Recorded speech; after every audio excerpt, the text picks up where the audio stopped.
تھے خدا کی عبادت کے لیے، وہ قطار در قطار خدا کی عبادت میں کھڑے ہوتے ہیں، کوئی سجدے میں ہوتے ہیں، کوئی رکوع میں ہوتے ہیں، تو خدا کی عبادت کے لیے کرو بیاں کافی تھے، فرشتے بہت تھے۔ لیکن اللہ تعالیٰ نے انسان کو کس لیے پیدا کیا؟ انسان کو ایک دوسرے کا دکھ درد بانٹنے کے لیے پیدا کیا، درد دل کے واسطے انسان کو ایک دوسرے کا دکھ درد بانٹنے کے لیے پیدا کیا، نہیں تو خدا کی عبادت کے لیے تو کرو بیاں بہت تھے۔ درد کے کلام میں تصوف کا رنگ نمایاں ہے۔ تصوف کا رنگ ہم نے بتایا تھا جو کہ دنیاوی انسان کا دل ایسا ہو جو دنیاوی خواہش سے الگ ہو، جو صرف خدا کی عبادت کرتا ہو، اس کا دل بالکل نیک ہو، پاک ہو، صاف ہو اور خدا کی عبادت میں لگا ہو، انسان کی دکھ درد بانٹتا ہو انسان کا، تو یہ کیا ہے؟ تصوف کے رنگ ہے یہ سب۔ وہ اردو شاعری میں تصوف کے باریک نکات اور نازک سے نازک خیال کو نہایت خوبی سے ادا کرتے ہیں۔ وہ جو ہے اردو کی شاعری میں باریک نکات کہتے ہیں باریکیاں کو، وہ بلیغ کلام جو ہر ایک کی سمجھ میں نہ آئے، ان کے شاعری میں اتنی باریکیاں ہیں کہ ہر آدمی نہیں سمجھ سکتا ہے، اور نازک سے نازک خیال کو نہایت خوبی سے ادا کرتے ہیں۔ اس کی وجہ یہی ہے کہ درد کے یہاں تصوف رواج یا فیشن کے طور پر نہ تھا، بلکہ خود ان کی زندگی تصوف سے عبارت تھی۔ درد کے یہاں تصوف قول سے زیادہ عمل نظر آتا، وہ بولنے سے زیادہ کیا کرتے تھے؟ عمل کرتے تھے تصوف پر۔ وہ خود ایک بہت ہی نیک پرہیزگار انسان تھے۔ بقول سید عبداللہ، ان کی شاعری کا لب و لہجہ صوفیانہ ہے، ان کے سوچنے اور کہنے کا ڈھنگ دوسرے غیر صوفی شعراء سے ممتاز ہے۔ ان کے لیے تصوف ایک نظریہ نہیں، تجزیہ زندگی ہے، محض عقیدہ نہیں، عمل بھی ہے۔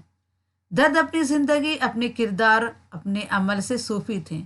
تصوف میں صبر، توکل اور استقامت کو بنیادی حیثیت حاصل ہے۔ صبر اور توکل یعنی خدا پر قناعت، خدا پر یقین اور استقامت کو بنیادی حیثیت حاصل ہوتی ہے، اور یہ چیزیں درد کی زندگی میں بدرجہ اتم موجود تھیں، یعنی ان کے زندگی میں سب سے اعلیٰ درجے پر تھیں۔ اور یہی وجہ ہے کہ جب دلی اجڑی اور دوسرے شعراء ادھر ادھر بکھرنے لگے، اس وقت بھی درد نے اپنے چوکھٹ نہیں چھوڑی۔ اس سے ان کی بلند حوصلگی اور جگرداری کا پتہ چلتا ہے۔ مثلاً شاہ و گدا سے اپنے تئیں کام کچھ نہیں، نے تاج کی ہوس نہ ارادہ غرور کا۔ درد بھی دوسرے شعراء کی طرح حالات زمانے سے متاثر ہوتے ہیں۔ پرآشوب حالات پر ان کی آنکھیں پرنم ہو جاتی ہیں، لیکن اس کے باوجود ان کے بیان میں تلخی نہیں آنے پاتی، اور وہ دل کی بھڑاس اس طرح نکال لیتے ہیں۔ کیا فائدہ درد شور و شر سے، اچھے ہیں جو کچھ سومار جی میں۔ سید عبداللہ کے نزدیک درد کی شاعری اپنی ایک اور علامت کی وجہ سے بھی صوفی کی شاعری معلوم ہوتی ہے، اور وہ ہے ان کے اشعار کا سوالیہ انداز۔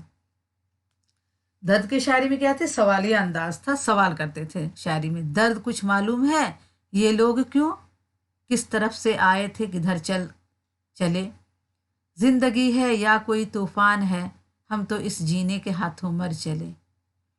مشاہدہ تصوف میں ایک اہم مقام رکھتا ہے۔ صوفیانہ شاعری نامکمل رہے گی اگر صوفی شاعر اس منزل کو پیش نہ کریں۔ درد کے یہاں اس منزل کو پیش کیا گیا ہے، لیکن عام الفاظ میں وہ مشاہدے کی جگہ سیر، دید، دیکھنا جیسے الفاظ استعمال کر کے مشاہدے کی دعوت دیتے ہیں۔ مثلاً جگ میں آ کر ادھر ادھر دیکھا، تو ہی آیا نظر جدھر دیکھا۔ جگ یعنی دنیا میں، جب دنیا میں آیا تو میں نے ادھر ادھر دیکھا، اور تو ہی ہر طرف نظر آیا جدھر دیکھا۔ یعنی یہاں پر خدا کو کہہ رہے ہیں کہ یا خدا، میں نے دنیا میں آ کر تو جدھر بھی نظر دوڑائے بس تو ہی نظر آیا۔ درد کے کلام کو ناقدین نے 3 حصوں میں تقسیم کیا ہے۔ درد کے یہاں ایک حصہ تو ان کے اشعار کا ہے جو خالص تصوف کے رنگ کے ہیں۔ مثلاً وحدت نے ہر طرف تیرے جلوے دکھا دیے، پردے تعینات کے جو تھے اٹھا دیے۔ درد کے کلام میں ایسے اشعار کی بھی کمی نہیں جو خالص مجازی رنگ کے ہیں۔ مثلاً ہم کہتے نہ تھے درد میاں چھوڑو یہ باتیں، پائی نہ سزا اور وفا کیجیے اس سے۔ درد کے کلام میں ایسے اشعار بھی بڑی تعداد میں موجود ہیں جن کا موضوع مقرر نہیں کیا جا سکتا۔